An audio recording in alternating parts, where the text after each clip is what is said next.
A Band News FM está conversando agora com a professora e coordenadora do curso de Arquitetura e Urbanismo da Faculdade Rui Barbosa, Ana Margarida Nascimento. Vai falar para a gente por que Salvador tem condições favoráveis para a construção de imóveis sustentáveis. Explica então quais são as vantagens de Salvador para esse tipo de construção, professora.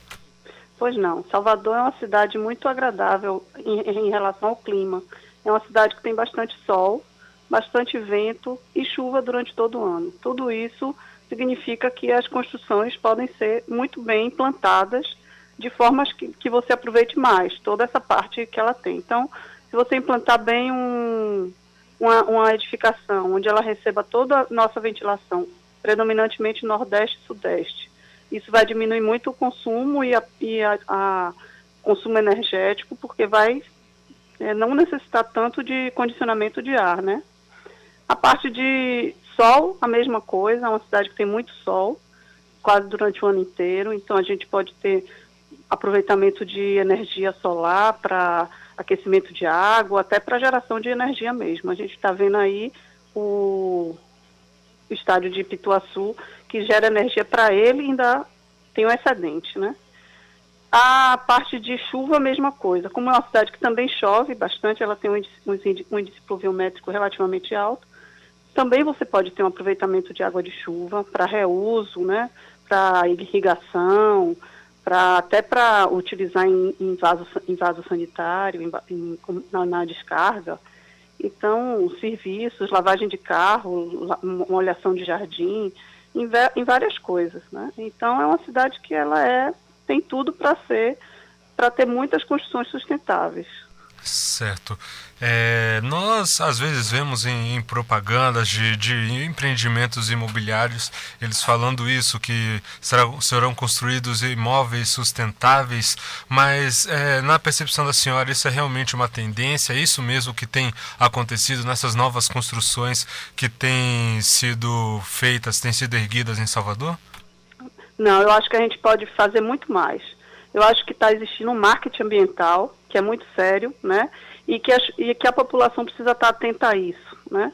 Alguns empreendimentos, ele criam marketing em cima da parte ambiental, e quando você vai verificar, o máximo que você encontra é um dosador de energia, um dimmerzinho, para você diminuir ou aumentar a energia, ou para a luz ligar na hora que você chega no hall social. Então, acho que a gente pode fazer muito mais com o que a gente tem em Salvador. E as empresas, elas precisam ver que existe um público para isso. O público, um consumidor que está querendo comprar empreendimentos que são sustentáveis, né?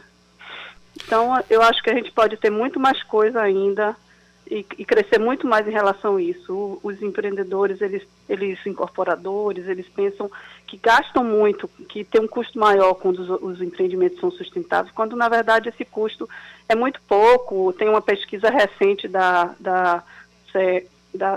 uma empresa de São Paulo, o pessoal de empreendimentos. O Sindicato das Empresas de Compra e Venda. Exato. Que eles fizeram uma pesquisa muito séria e viram que é de 6 a 8% que acresce um empreendimento desse. Então, é um custo que pode ser repassado e que o consumidor quer que seja repassado, né? Tá certo. A doutora quer fazer algum comentário final sobre Salvador nesse ramo de negócios?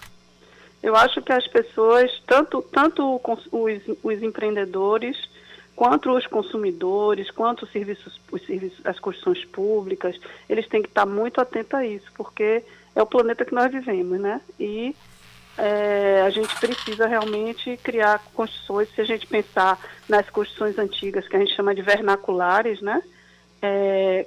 A população sabia fazer isso. Se a gente pegar uma casa de taipa lá no sertão, eram casas que você entrava tanto no verão quanto no inverno e elas estavam confortáveis, né?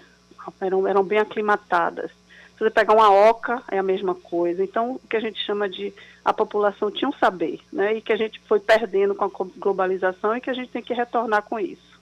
Mesmo usando tecnologia, é claro, né? Ok, professora Ana